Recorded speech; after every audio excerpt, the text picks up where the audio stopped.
meter, sla rechtsaf naar de Tjerkelonne. Nog steeds heel religieus. Ja. Drieërs. Ja. Zullen we even stiekem vlokken? Waarom gaan we naar Drieërs? Daar had Hiltje wennen met haar man en haar sausbeen. En hij wie welgesteld en Nou. bood bij het Tjerkenbelut? Ja, en hij, wie denk ik zwier gelovig, want hij sluitte zich om bij een groep, dat die zich de afgescheidenen NIM, die wouden zich afscheiden van de hervormde kerken, omdat ze eigenlijk vonden dat die regels van de hervormde kerken, dat wie wat te soft en dat mocht al wel wat strenger. En is dat het Tjerken of weten we dat net? Dat weten we net. Zullen we eens gaan? Ja.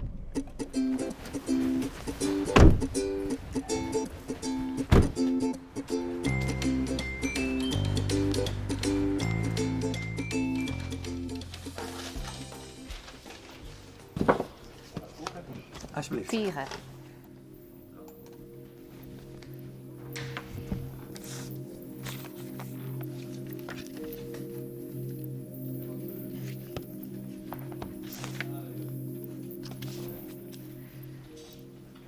Nou, dit vind ik dus heel leuk. Deze foto is een primitief onderkomen van plaggen. En in mijn vorige boek, Al mijn moeders, ik had het door de familiegeschiedenis in Harkema. En daar werden ik heel soort plaggenhutten gebouwd. Dus dat vond ik een hele nieuwsgierige overeenkomst eigenlijk. Dat hier in Nederland werden plaggenhutten gebouwd. En dan gingen ze naar Amerika en werden er nog eens een keer plaggenhutten gebouwd. Dus ze gingen daar naartoe voor een beter leven. En waar je mooi beginnen is plaggenhutten. Waar binnen we? We zijn in Pella, in Iowa, in Amerika. En daar is een notagie mooi 800 mensen in fjouwer, schepen, zeilschepen. Shieldskip, hè? Ja. Ja, echt een gruwelijke reis van een aantal weken waar iedereen hartstikke zeeziek werd. En orenziektes, zo'n aantal mensen verlen tijdens die reis. En toen moesten ze nog de hele reis doen terug het Longen om bij Iowa te komen. En daar kwamen ze eigenlijk aan in de wildernis, in het moeras, in de eindeloze vlaktes, waar echt helemaal niks wie. En daar hadden ze vanuit bijna niks, hebben ze daar het stadje Pella sticht. Maar ik wil net weer een boek over Pella schreeuwen, die boeken binnen genomen. Ik wil vooral over Hiltje schreeuwen. En het vervelende is dat er over Hiltje net een heel soort te vinden is zelf. Dus je moet vooral de secundaire bronnen in. Dus eigenlijk wie ieder brokje informatie wil een soort goudklompje. En toen stuitte ik eigenlijk op de brieven van Sjoerd Auke Sipma. En zag ik het boltje eigenlijk rond. En hoe gaat het dan verder? Kist dan mij even een blik gunnen in de machinekamer van de schreeuwer en de researcher? Dan komt die brief in en dan? Wat gebeurt er dan? Dan ben je heel blij. Echt heel blij. Het is natuurlijk geen geheim of zo, maar en dat is mooi heel veel dingen die hier in Tresor lezen. Dat ze er dan jarenlang lezen en dan eigenlijk uit het archief komen. En dat ik ze dan broeken ken om toch weer een naaiverhaal te vertellen. Het ik van in die tijd, hij schreef natuurlijk die brieven. En hij had geen idee dat, 150 jaar later, dat ik hier zit te zoeken en zijn brieven broeken zoeken. Ja, dat vind ik heel een van de leukste dingen van het schreeuwen. En hoe komen wij er nou achter dat dit een goede kerk is? Ja, dit is hem dus net. Dit is de hervormde kerk.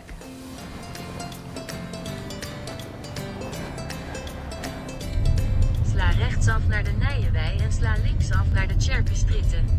Ja, volgens mij maar weer hier in, toch?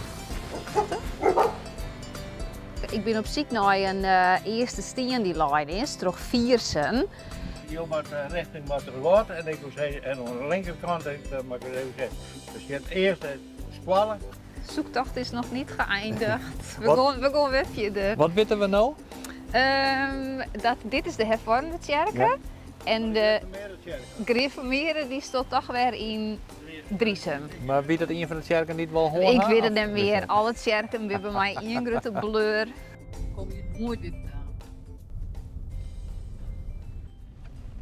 Wat had hij nou het meeste troffen hierin, in deze ontdekkingstocht? Ik denk de enorme opofferingen die ze bracht hebben. Ik denk dat ze geen flauw idee hadden wat we eigenlijk te wachten zien stieren. Er zijn echt toch een aantal mensen ben ik overleden tijdens de reis en in de beginperiode daar. En het wie echt zwier, pionieren. Dus dat vooral. En dat wie slimmer als het verwachten hiest?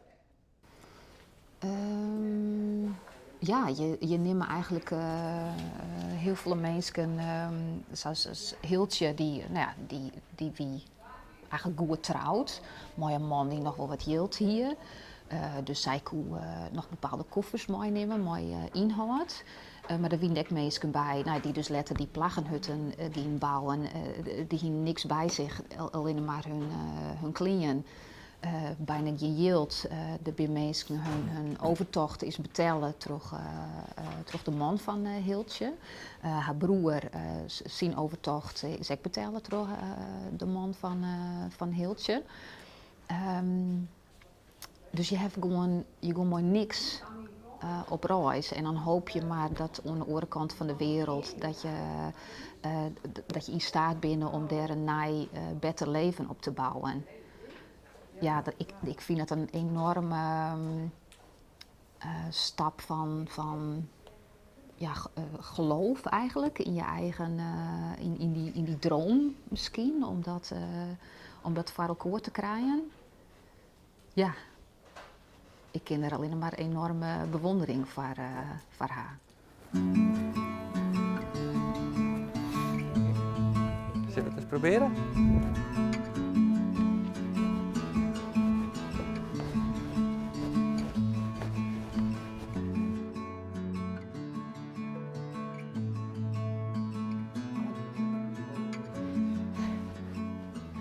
Ja, dit is Pieter Heerkes Viersen, dat is dus de zoon van Heerke Viersen. Die had eigenlijk mogelijk maken dat de gereformeerde kerken hier kwam. Had heel veel mooi betalen om het kerkengebouwen. En als dank daarvoor kreeg hij een eigen bibel. En op een gegeven moment had hij die dus weer om jong. Nou, ik vind het een behoorlijk indrukwekkende bibel. Schitterend. Ja. Oh. Dat is helemaal mooi. Ja. Prachtig. Ja. Heel mooi. Pieter Heerkes Viersen is hier als enige bleun. Ja.